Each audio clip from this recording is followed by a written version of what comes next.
Agricola, so when we go to the Senate Square and you see the big church there, there is actually a statue by Miguel Agricola. He is the one who actually translated the Lutheran Bible into Finnish, and in order to be able to do that, he had to invent the Finnish written language. He also had to invent 6,000 words, because many words in the Bible didn't exist in the Finnish language, as you can imagine. We didn't have lions here or anything like that. So this was just in 1548 developed, and then of course the Bible spread around the country. And also, I mean, this is all not so easy up here because we didn't have churches at every corner. So typically people had to row by boat on the weekend to the church. There is this church boat, which is a large boat that could fit in large, really large boats. There were about room for 80 people.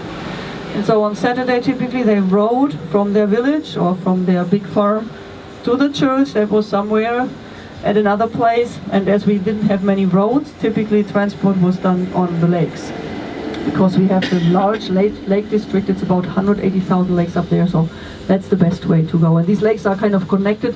It's not like they are like a big lake system where you have smaller parts and then wider parts, and it's like a real, I don't know, maybe the Mississippi area, or what would you call it in the States? I don't know. So it's a really very connected water system, and so they had to go there by church boats, and then they had in the 16th, 17th, and until the middle of the 18th century, the church and the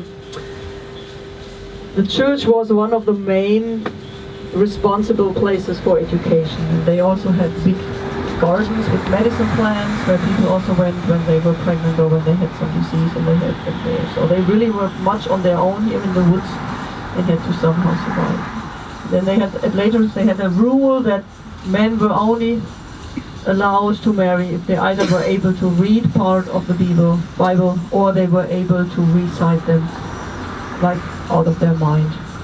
And so somehow it's slowly developed into the literacy, and then later on when the Finnish school started, then the normal people finally got education. But then it still lasted until the beginning of the 20th century before you could do everything in Finnish also, like public papers were, and law and everything was practiced in Finnish. So it's actually a really, really long process to bring this language onto the civilized grounds. And we have about 2,500 languages nowadays who are threatened to be extinct because they never made the shift from being just a spoken language to becoming a written language. Just a moment. Yes?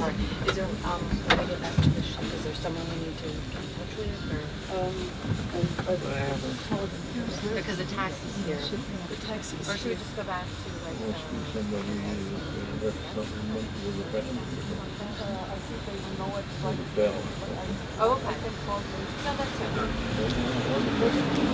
That's all right. That's fine. Yeah. So I can say that. Okay. Thank you very much. I wish you good luck. Okay. Yeah. Take care.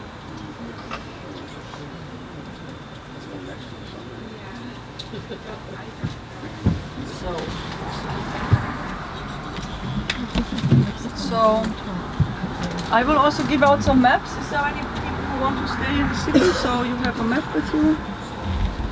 Thank you. And then I'll count the people, and then I think. Sorry for the delay, but that was kind of.